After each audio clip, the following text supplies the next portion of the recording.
There are forecasts of gas headed for $5 a gallon, at least in parts of this country, and maybe here a little bit later on. So what about the Florida legislature? They were all gung-ho along with the Budman before the Gulf oil spill on drill, baby, drill right off our shores. They're doing all kinds of things in Tallahassee. The session is on. But drilling is off the table, despite the fact that a new poll shows we, the people of Florida, in increasing numbers, want us in the oil game. What's going on here? That's where we start as we get into hour number 2 here on the 50,000-watt front porch. A whole lot more coming your way right here on BHL. Now the news with Michelle Murillo at 7 o'clock.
Legal action was never pursued.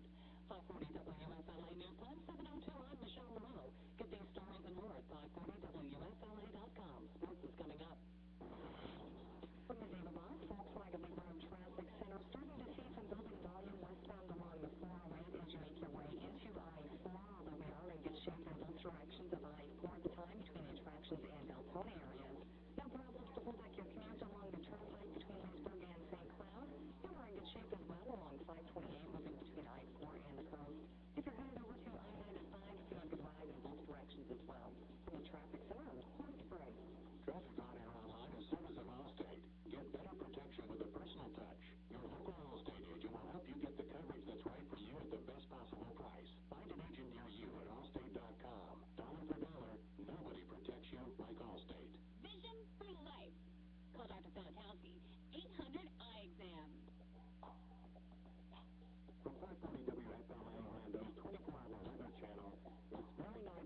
So what did it cost you to fill up this morning? $55 for the Budman yesterday, more than I have ever paid at one time. And I don't normally let the tank get all the way down to empty, so it could be more, because Linda gets really nervous. Why is it that a woman goes crazy when the needle says less than half a tank? They're all that way. What is the deal with that? You know, I'm like Kramer in that great Seinfeld episode, you know, where he got in the car for a test drive with this guy from the dealership and decided to run it all the way back south of the Big E. And he was just getting a buzz off doing this, of course, till he, you know, ran out of gas and was sitting there. But I'm generally, left to my own, I would be like that. I don't know what it is with the gals. But at any rate, but $55. I'm sure there are some of you who are driving big SUVs and pickups who have already waved goodbye to a Ben Franklin at the gas station, a $100 bill. Am I right on that score? I absolutely have to believe with the math the way it is that would have to be true. 407-916-5400. How are you feeling about the situation with the gas prices and the lack of commitment by this administration to go after domestic fossil fuel sources that could really make a difference? Not overnight, there's no question about that, but they should have been on this thing right from the get-go, and they've been anything but. How is this changing your life? What decisions are you making that are different today than they were before the gas prices spiked? Because all of that is impacting the economy. All of it. All of it. People are starting to make decisions. People are starting to shop less. They're not going to restaurants like they were. I mean, you can see it begin to happen. It happened in the summer of 2008. It's inevitable.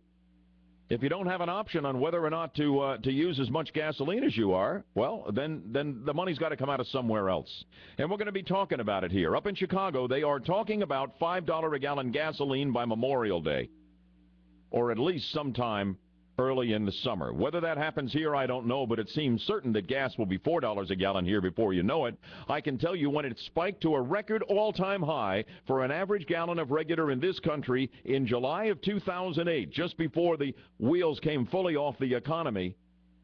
$4.11 in July of 2008. In April, at this date, in 2008, gas prices were lower than they are right now.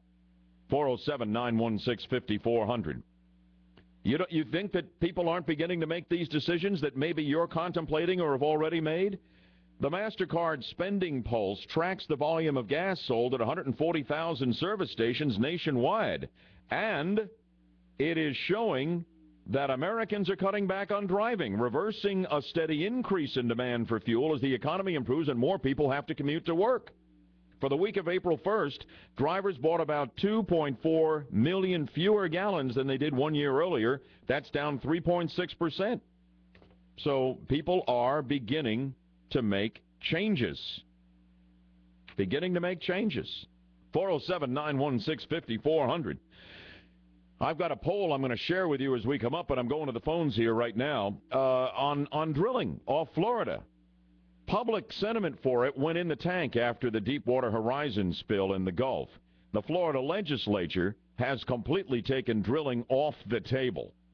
I think it needed to be on the table, and it needs to be put back on the table. Those numbers are coming up. But let's get on the phones with you. Roger from Orlando, good morning. It's 7:09. How are you, Raj? I'm doing well, bud. And you? Yes, I'm doing very well. And how's your blood pressure? I'm 120 over 80. Okay. Where are you going on the Why, do I seem like I get a little worked up? No. A little worked up. Well, I'm enthusiastic, let me say that. But it's good stress when I do this show. Most of the time. Unless one of you guys turns on me and works me over. Yeah, well, I'm driving my 13-mile-per-gallon pickup truck that I put Ben Franklin's in 4 weeks ago. So I wanted to know that. Have you waved goodbye to Ben? Oh, yes. Matter of fact, I had a contest. I got it well below empty, so when I filled up, it did hit 100. So wow. It took me a while to get there. How do you feel about that, and how are you adjusting to that? What changes is that causing? I'm just making a little better plans when I go out and drive. I haven't really cut back on driving because I'm a sales guy, and I'm on the road probably 40,000 to 45,000 miles a year. So it stings a little bit, but if you plan the trip properly, that's the way to go. You know, and I know the government could cut the price of gas tomorrow by dropping their federal taxes. I also know that... Oh, they're never going to do that. Drop the gas tax? They're talking about figuring out ways to, tax you according to how many miles you drive now and add it to the gas tax. They're never going to get rid of the gas tax. You and I will never live to see that. And then on the idea of drilling, if we drilled in the state of Florida, around the state of Florida, but one of the big problems I found when I did research on this was the dadgum oil royalties. The mineral rights belong to the federal government. They suck up all the royalties. So not only are they charging taxes on the gasoline, they're drawing all the profit that they can out of the oil drilling and oil supply itself. But you have to admit, whether or not Florida is getting its fair share, that all domestic sources of oil, we got to go for them. We got it. Wherever it is. Sarah Palin took care of that up in Alaska. She took a share of the royalties up in Alaska, and that's what made her stay successful. And the final thing is you just noted how the percentage of gasoline sales down. And if you look at supply and demand goes down, supply remains the same, price should go down. So we know there's something funky going on with the suppliers, with the predatory speculation that's going on in the oil field. There's a lot of other forces there because just basic, simple economic forces. The price should be dropping right now. All right, Roger, thanks. I appreciate it. It's always harder to get it to go down than to get it to go up. There's one little hiccup on the world scene, and bang, spike. And then you get all the favors in your factor, and it's down a half a penny every 2 weeks, Does make you conspiratorial, doesn't it? And probably with good reason. More of your calls coming up in this new poll that says Floridians in greater numbers than we've seen say drill, baby, drill. But our lawmakers in Tallahassee aren't hearing us. 407-916-5400. Good morning to you. It's 712 here on the 50,000-watt front porch. Real-time traffic and weather together on the twos.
I appreciate it. My last caller asking about the Budman's blood pressure. One reason the blood pressure's down is because I got my weight down, and the way I did that was with the Medifast weight loss program through my Medifast Center with help from my Medifast counselor. This great doctor-developed and doctor-recommended program, 20,000 physicians, including mine, have recommended the weight loss program over the last 30 years from Medifast. It's incredible. I lost 75 pounds in 6 months, and that was good for the blood pressure, good for the cholesterol, good for my general health and well-being, and certainly for my appearance. And if I can lose weight on the Medifast plan, you can do it too. And with the Medifast plan at your Medifast Center, your Medifast counselor by your side, you can lose up to 2 to 5 pounds a week, up to 2 to 5 pounds a week. I found it was effortless. Everything tasted great, and the weight came flying off, and it felt like $1 million. It's as good as it gets. I'm proud to represent the Medifast program as the incredible shrinking Bud Man. You can lose up to 2 to 5 pounds a week, but you got to get started today by making the call. Make this the day you follow in the Bud Man's footsteps and get the weight off. Medifast, 1-888-9 Medifast, 1-888-9 Come on, give them a call today. You can do this. 1-888-9 Medifast. New centers in Lake Mary and Winter Park. More online, medifastflorida.com.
You know, I don't care what the gas prices are. When I'm driving, I still want to have fun. I still want performance. I want safety. I want styling, and I want luxury. That's why I love the lineup of Acuras I've been test driving through my friends at Fountain Acura. And right now on their top-of-the-line sedan, the Acura RL, their top-of-the-line SUV, the 7-passenger MDX, at Fountain Acura, incredible financing rates. Are you ready? As low as 0.9% at Fountain for well-qualified buyers like you. Go check out the Acuras I've been driving. You're going to love them. And if you already drive an Acura, well, you know how great they are, and maybe you'd like to upgrade at Fountain your current Acura model to a similar 2011 brand spanking new Acura. No money down and a similar monthly payment. They can make it happen at Fountain Acura.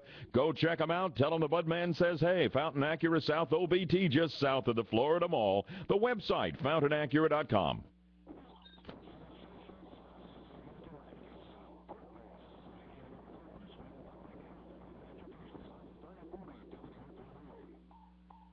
Soaring gas prices, headed goodness knows how high. Here's Tammy in Titusville. Good morning, Tammy. Good morning.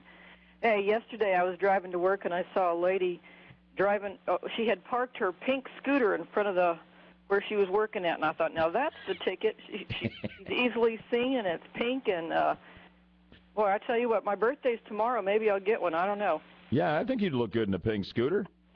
It's hilarious. You make me a little nervous out there, but, you know, who knows? I mean, maybe that's a concession she's made to the sky-high gas prices, you know. Yeah. What changes have you made? Well, we consolidate where we go. You know, you try to kill 2 birds or 3 birds with 1 stone, and, we just don't go out as often. We're already doing that. And the other thing I wanted to say is, you know, the definition of insanity? Yeah, you keep on doing the same thing over and over. Yeah, being out of touch with reality. I think everybody up in D.C. is just totally out of touch with reality, and I totally agree with it. It's time to drill here in our country. It's way past time. Poll results coming up for drilling in Florida. Stay with me on that, Tammy. Thanks a lot. Here's Greg in Titusville. Good morning, Greg. Good morning. So what do you think? Bud, I'm about the same age as you are. You know, I rode the dinosaur to school and all that good stuff, but that was nasty. Well, you started it the other day. No, don't speak the truth to me in that regard. That's painful. Go ahead. Okay, so I was around for the 73 and the 78 and the 2008. I've been around for all these gas crises, and every time that we have one of these, the price of food goes up, and the grocery store guy says, oh, well, you know, it costs more money to get the food there, so the price has to go up. But, you know, every time when the gas crisis was over, the price of food did not go back down. Yeah. Every time. Yeah, I know. I get suspicious of that, too. But if you waterboarded him, you still couldn't get the truth out of him on that, could you? Probably not. Probably not. I wrote to President Obama. I wrote to Bill Nelson. I wrote to my congressman. I asked them all, what in the world can we do? Because, and I quoted the statistics that every time gasoline goes up a quarter a gallon, we lose like 230,000 jobs nationwide. What'd you get back? Did you get a boilerplate letter or nothing? Well, I got nothing from the president, nothing from Congress, and I did get a very nice, polite letter from Senator Nelson. He at least does write back. I give him credit for that. And it was the same old stuff. Well, you know, we really need to do solar. We really need to do wind. And yeah, but we really need to do something now. We can't wait for years to develop solar and wind. And if drilling is part of it, that's fine. But we've got to do something and take care of this problem. Well, we're losing too many jobs because of the gas. No question about it, Greg. Great call, and I appreciate it. Cindy in Apopka. Good morning, Cindy. Good morning, Bud. With the economy the way it's been, a lot of people unemployed. Employers are only hiring barely over minimum wage. People don't stand a chance right now with fuel prices. They can't afford to keep their jobs. What changes have you been forced into because of gas prices where they are, Cindy? In general, with the economy, I've tightened my belt so tight the last 3 years, I can barely tighten anymore. And like the previous caller, food prices going up, everything's going up. I say drill. Let's drill. And I say, hang on, you're 60 seconds away from hearing what your fellow Floridians think about exactly that. 722, real-time traffic and weather together, updated in the middle of the commute here at 722.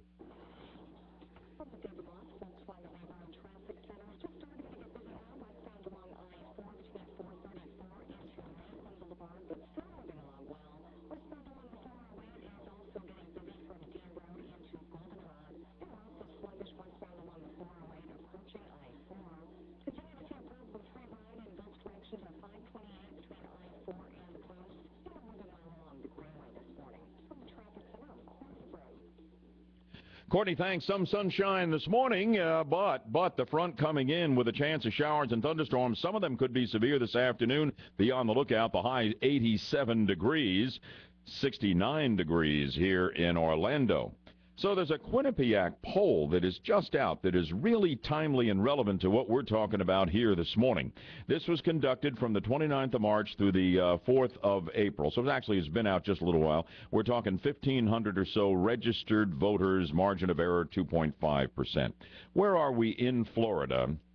Almost exactly a year after the Deepwater Horizon rig blew in the Gulf, and we had the big spill that fouled some of our panhandle beaches for a while, and of course caused real problems, particularly in coastal Louisiana.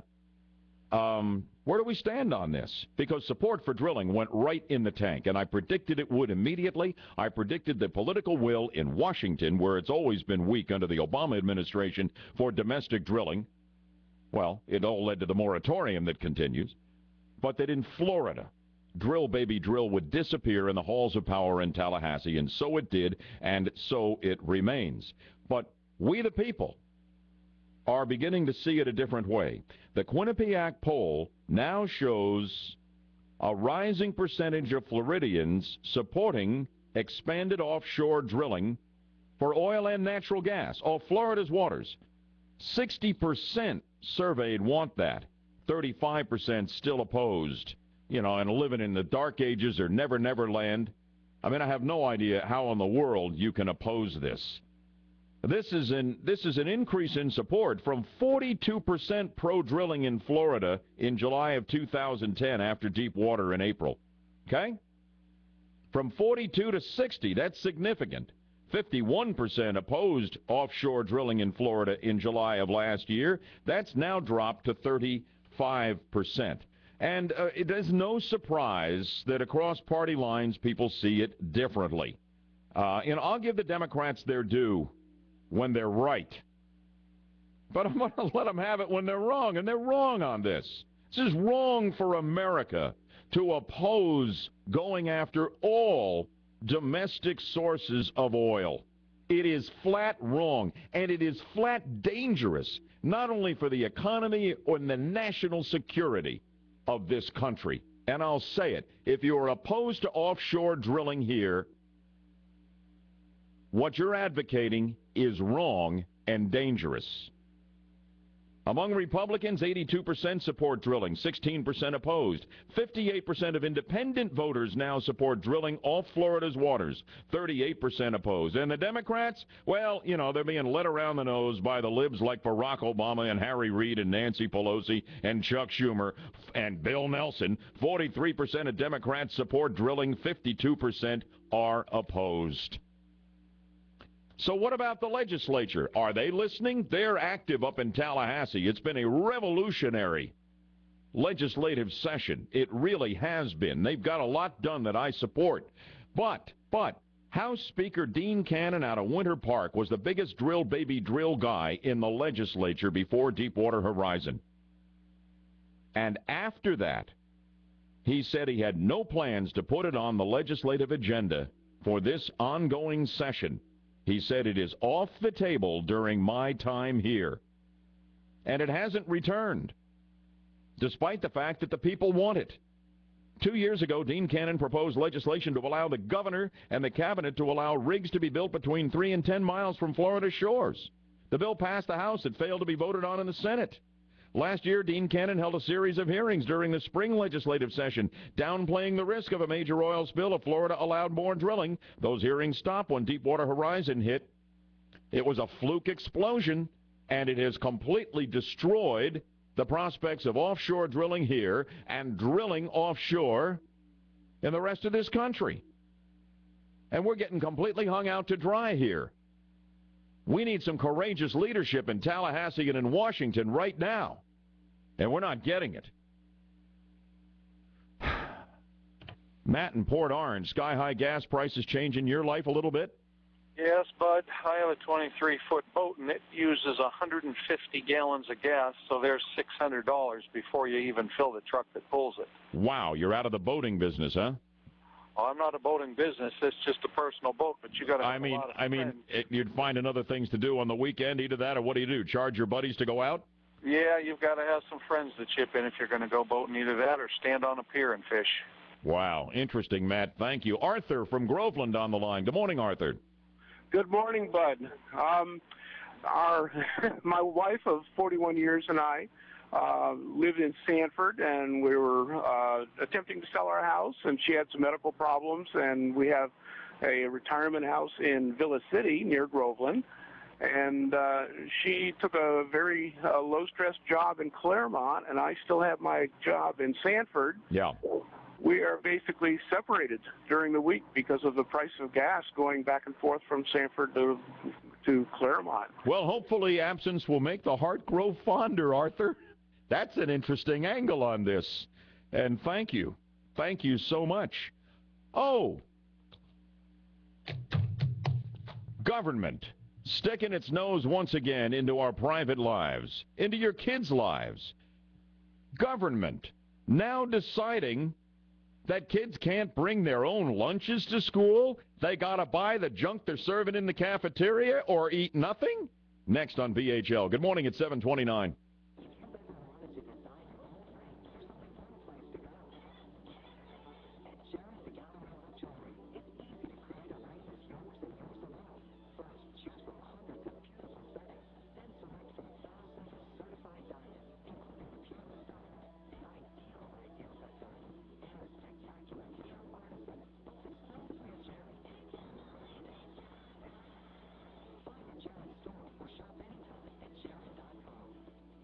You know, you can buy flowers anywhere, but there's only one Lucas Nursery, and believe me, it is worth the drive regardless of the price of gas from anywhere. And it's a short drive from most areas in Central Florida. The one and only Lucas Nursery. It's right off the 417 Redbug exit, corner of Slavia and Loma. Go see Phil, Sarah, the rest of their family, and their friendly, knowledgeable staff. Acre after acre of everything that grows so magnificently, it is actually impossible to describe how beautiful it is. Lucas Nursery here on the radio. Go see for yourself and take in the incredible indoor showplace at Lucas Nursery, their Butterfly Encounter. You're going to love it. Lucas Nursery, there's no place like it. Online, LUKAS, nursery.com.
A reminder, Patriots, I want you to join me as I MC the latest Tea Party event, the Tax Day Tea Party, this Friday, April 15th from 4 until 6 p.m. in downtown Orlando at Lake Eola at the amphitheater there.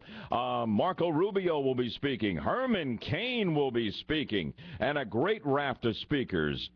Fair tax will be pitched. All kinds of things going on. It's going to be an incredible Tea Party patriotic gathering. Learn all about it online at 540WFLA.com and join me on the shores of Lake Eola this Friday from 4 until 6 p.m. Let's see if we can make it a bigger crowd than the incredible 6,000 turnout we had for the big kickoff of the first major Tea Party in the area in March of 2009. Remember, join me again and we'll revive and grow the Tea Party movement. Marco Rubio, Herman Cain, and others. Check out all the info at the Bud page at 540WFLA.com right now. Okay, now, they say a little knowledge is a dangerous thing. Well, so is a little ignorance, and I'll plead a little ignorance right now, and I need help from those of you who work in our public school system here. Well, or attend as students, teachers, administrators. What is the policy in local schools about students being able to bring their own lunches in? Is that something that is universally permitted? You don't have to eat the cafeteria food. You don't have to buy the cafeteria lunch. That's the way it should be. Is that the way it is? Or is it at the discretion, say, of the individual school principals as to whether or not the kids are allowed to bring their own food in? I'll tell you where I'm headed with this, 407-916-5400. I'd really like to know how that is here. Toll free, 1-866-916-5400. I still think parents and kids have a choice just to, for the kid to bring their own bag lunch in and not have to buy the stuff in the cafeteria. But that choice has disappeared at least one school in suburban Chicago, and it's a public school known as the Little Village Academy on the west side of the Windy City. Schools are not allowed to, students are not allowed to pack lunches and bring them in from home. They are not allowed to. They are not allowed to. Unless they have a medical excuse, they have to buy the food from the cafeteria. And the principal says, I'm sorry. There's too many kids bringing in too much junk. We've got more nutritious food for them here in the cafeteria. And we want our kids eating right so they're healthy and they don't get fat and they're not targeted by the Obama fat police. And we want to make sure they're eating well because healthy students will be better students, etc., etc., etc. So you don't have the option to bring in your own lunch. This is so typical of the trend we're seeing right now across this country. As one said, a critic of this, as I am, this is the perfect illustration of how the government's one-size-fits-all mandate on nutrition fails time and time again. It is government sticking its nose in exactly where it has no role to play and, frankly, no right. It's amazing. There's apparently no formal policy school to school out there, and so the principal can make the call, and this principal has said, nutrition-wise, it's just better for the kids to eat in the school. It's about the nutrition and the excellent quality of the food that we're able to serve in the lunchroom. It's milk versus a Coke. It's that mystery meat they always called Salisbury steak in the cafeteria. God knows what was in that stuff. Did they still serve it? Versus a peanut butter sandwich. Jeff, you're closer to having been in school than I am. They still serve that mystery meat and call it Salisbury steak? Oh, they do, and we actually, after reading this story, my roommate and I researched some local schools around here, their lunch menus. They still serve Salisbury steak. They serve pizza. They serve burgers, things that don't necessarily sound a lot healthier than what you may bring in if you were brown bagging it from home. So that argument to me doesn't hold water. See if I can get some info locally about what the policy is here on this. John from Orlando, you're a teacher, right? Yeah. Hey, thanks for the call. Yeah. Thank you, Bud. Jeff just made a good point. There are times that there's not exactly the most nutritious food served. And, but the whole thing about this deal out of Chicago or Illinois, Bud, is that I don't think we totally know the details about why they've been asked to do that, other than the fact that, we have to face it, especially from the incredible shrinking Bud man, that we do have a problem with a lot of kids that are bringing in just totally horrible food. and sodas and things of that nature. And the reality of the situation is that, you know, that is a negative impact on the students as well as the other students. But what about parental choice, student choice? Why does this have to be mandated by a government entity, which is essentially what's happening here? Well, Bud, we mandate the FCAT. We mandate a lot of things from the government. So let's not be hypocritical on that. But well, that's an interesting point. That's an interesting point. What is the policy here? Is there any restriction on bringing in your own lunch? But typically what happens is that there is no policy of that. There's a lot of kids that do have allergies, which they have to look at. I mean, that's one of the things that may be on. Well, there is a medical opt-out on this in Chicago, so I indicated that. But, I mean, basically, can you just bring in your lunch if you want and opt to buy in the cafeteria if you elect to, but you're not forced? That's my knowledge as it is in Orange County. But as far as the food allergy situation, I know this sounds ridiculous, and I have kids in school too. But, you know, some kids bring in things of peanut butter. Yeah. And there are kids that just even around peanut butter can have serious, reactions to that. So, I mean, but don't get me wrong. I'm not saying that I'm all for, people, I think kids should bring their lunch. But at the same time, if you want to get into government regulation, let's be realistic here, and let's not just talk about lunch. And when it comes to nutrition, I would think you'd be the most supportive one of them serving healthy food and not letting kids bring and I am in principle, I guess, but but the fact of the matter is I'm also for individual freedom. And do we no longer have parents and students who can make intelligent choices, so we have to make them for them? That is what's disturbing to me, John. Quick point, Bud, but isn't that the thing? You assume that these parents of these kids are going to make wise decisions, and that goes back to this whole gamut of just everything in general with academics.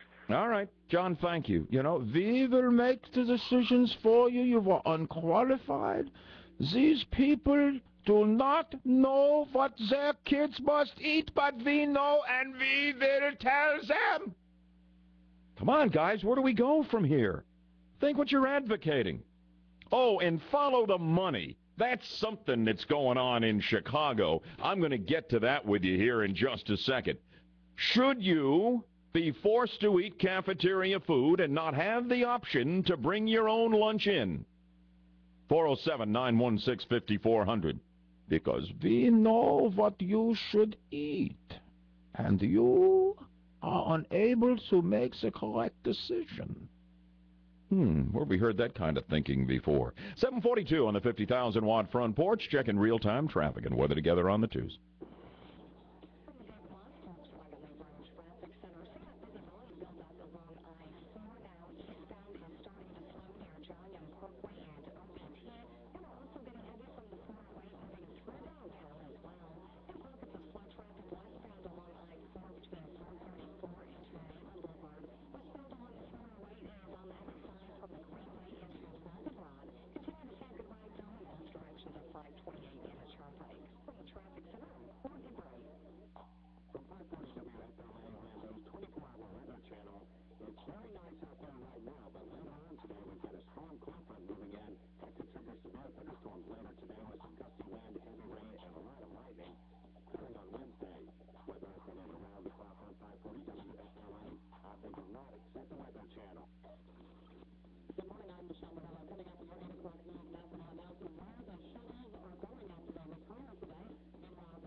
Couple of my callers have it figured out on what's going on in Chicago. We're going to get to your calls as we continue. And, I really do try to eat heart healthy, and why not? Because Dr. Ken Cronhouse from Lake Cardiology, they've got my heart beating. They saved me from what could have been a catastrophic heart attack because their Bud Scan technology they pioneered, had it before anybody else. This incredible heart scan breakthrough revealed issues in my coronary arteries that needed attention and have gotten attention for which I had absolutely no symptoms. Doc said, Budman, if you didn't develop chest pain or shortness of breath or something that told us you were in trouble, you would have gone lights out from a sudden heart attack. And it continues to happen in alarming numbers. I'm sure you know somebody you've lost close to you exactly that way. I don't want you to be next on the list. It doesn't have to happen. I want you to connect to Lake Cardiology, home of Dr. K, and just ask them about this bud scan that they brought to Central Florida. They are held in such high regard that ICACTL, the commission that sets the standard for quality care in heart CT scanning, has made Lake Cardiology, home of Dr. K, the first and only medical facility anywhere in Central Florida they accredit for CT scanning of the heart. That should be good enough for you. And I hope what I've been telling you all these years finally gets you to the telephone. Could be a life-saving call asking about the bud scan at Lake Cardiology. Please call 352-735-1400, 352-735-1400.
Hey, you know what? If you want your office or your home cleaned, you can't do better than Stanley Steamer of Central Florida. I hope you know by now that Stanley Steamer's long been the industry leader in cleaning carpet, tile, and grout and upholstery. Love the work that Mark Gellner and his fine crews have done at our house. Heartily recommend that you give them a call. Put them to the test. Now, here's how you do this. You call up Stanley Steamer of Central Florida, and you say, I want the Bud Special. And they say, okay, 20% off the bill.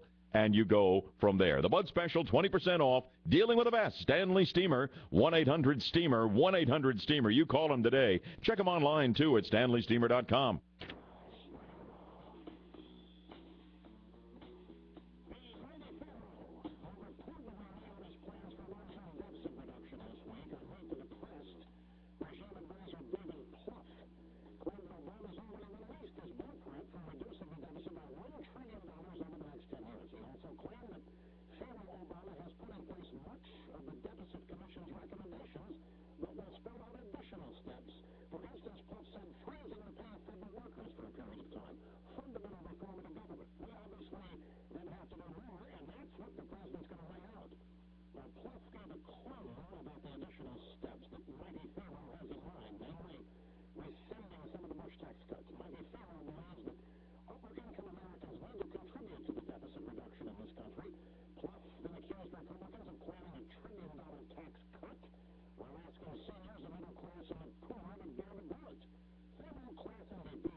All right, in a Chicago school, and who knows, maybe here soon, they've mandated that you can't bring your own lunch in. You got to eat the cafeteria food. Principal says it's just better for you, kids. Sorry, goodbye, freedom of choice. Goodbye, parental choice. Hello, Glenda in Davenport. Good morning, Glenda.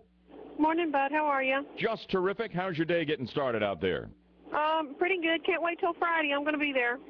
At the Tea Party, Lake Eola, 4 to 6 p.m. The Budman, Marco Rubio, Herman Cain. More coming up on that. Right now, let's talk about this situation in the Chicago school. Well, I feel quite strongly that the only reason they've made this mandate is because the more they can get kids on reduced and free lunches, which many of them who are bringing now would probably qualify for, the more federal money they're going to get. This is absolutely true. It is an angle on the story I was about to reveal. Follow the money. It puts more money in the pockets of the district's food provider and the school system as well. Yeah, I guarantee you, if you analyze the diet of these kids who are on school lunches every day, you are going to find just as much or more fat, sugar, and salt content in these foods. They are the worst. Yep, it follow the money is what you're saying. Now, Ed, you've got an interesting angle on this from Titusville. Go ahead. Hey. Yes, sir. Go ahead. Hey, listen, I work as a full-time substitute teacher, and those kids who get those school lunches, they take one bite and they throw them in the garbage. It's a huge waste of taxpayer money. You know, this is what they're saying in Chicago. The reporter said, watch dozens of students take the cafeteria lunch and throw most of it in the garbage uneaten. Exactly. The milk is not opened, and they take the unopened milk and they pour it in the garbage. But it's crazy. Thanks, Ed. Thanks so much. The food police at it again. And as Jeff correctly pointed out, this is the first time that we've actually seen the food police dictating in this way. We've seen them dictating to McDonald's no toys and Happy Meals with too many calories in San Francisco and New York, Jeff. We've been talking about that the last couple of weeks, but this is a new wrinkle on this. Right. Instead of, trying to regulate it indirectly through businesses or other entities, they're telling you at home, you parent at home in Chicago, you can't feed your kid correctly. We have to do this for you. We got some great calls, but I got to tell you, I want to clear the decks. This is the 150th anniversary of the start of the Civil War. Fort Sumter, April 12th, 1861. I've got a Budman's Brainbuster question on Fort Sumter next. We're playing for prizes. Let's clear the lines for the Brainbuster only. 407-916-5400. Toll free, 1-866-916-5400. How much do you know about the first battle of the Civil War that started a century and a half ago today? Next, 7:52, a quick check of real-time traffic and weather together, always on the twos for you.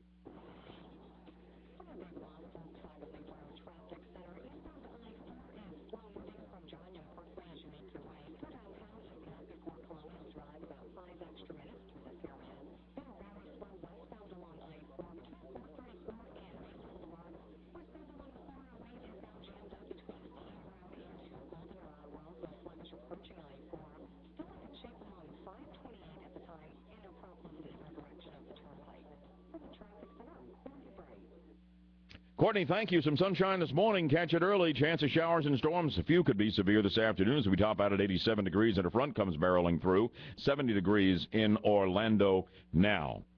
So, 150 years ago today, the Civil War began up in Charleston Harbor, Fort Sumter. Brainbuster question coming on that here. And, Jeff, what are we playing for? We are playing for Orlando Philharmonic Orchestra tickets. The show is Saturday, April 23rd. The theme of the show, Paul McCartney, a symphonic tribute, April 23rd. Okay, fair enough. Now, on this date, and it went for 30 hours, we had Union forces inside Fort Sumter in Charleston Harbor, a couple of miles offshore. And South Carolina, of course, had joined the Confederacy, and they'd already seceded. And they started shelling Fort Sumter. And as I say, it went on for 30 hours before the Union forces finally surrendered. Now, here is the Budman's Brainbuster question. Full bank of phones. By the way, wait for a wrong answer if you're trying to get in right now, and Jeff will hit the buzzer, clearing a line and giving you an opening at 407-916-5400. Okay? They're reenacting all this in Fort Sumter this morning. How many soldiers were killed in the battle at Fort Sumter? Both sides. How many? Relentless shelling for 30 hours. Let's go to line 1 on the Brain Buster. How many deaths at Fort Sumter in the battle? Just one. No, not just one. Let's go to line 2. 0. 0 is the answer. There were 2 Union soldiers who were killed during a cannon salute at the surrender ceremony on the 14th, but in the battle on the 12th and the 13th, remarkably, no deaths officially reported from the battle on either side. You're a student of the Civil War, my friend? Oh, yeah. What's your name? Gary. Where are you calling from, Gary? St. Cloud.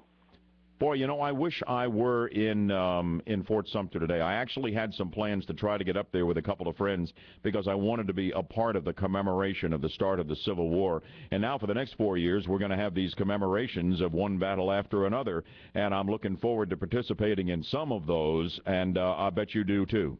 Oh, yeah.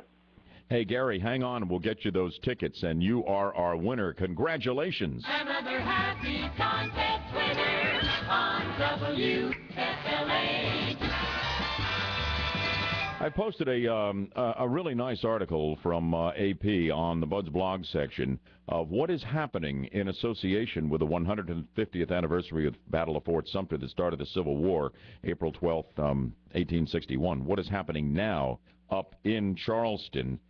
They're recreating all of this. They began the recreate on the shelling at 4:30 this morning, which is exactly when it began. The Confederate forces shelling the Union forces that were holed up in Fort Sumter. Today's commemoration of the first shots began with a brief pre-dawn concert of period music on Charleston's battery titled "When Jesus Wept," and a star shell exploded over the fort, signaling the start for several hundred reenactors manning cannon around the harbor to reenact the bombardment. Union troops in fort surrendered after more than 30 punishing hours of Confederate fire, and the Civil War was on. And they will commemorate all of it. And we lost 600,000 lives, so I don't call this a celebration, the Civil War battles, as we hit these anniversaries. These are commemorations. Hey, the Tea Party this Friday afternoon. If you've never been to a Tea Party before, if you have been to a Tea Party before, compelling reasons to be with us at the Lake Eola Band Shell from 4 until 6. I'll be emceeing. This is going to be a great Tax Day Tea Party event, the 3rd annual. Learn all about it on the Bud page of 540WFLA.com. Key speakers, Senator Marco Rubio, talk show host, and Republican presidential contender Herman Cain, and others. And I'll be there, and I'll be looking for you. Bring your signs, bring your flags. The Tea Party reignites in downtown Orlando Friday, 4 to 6. Check it on the website. Good morning at 7:58.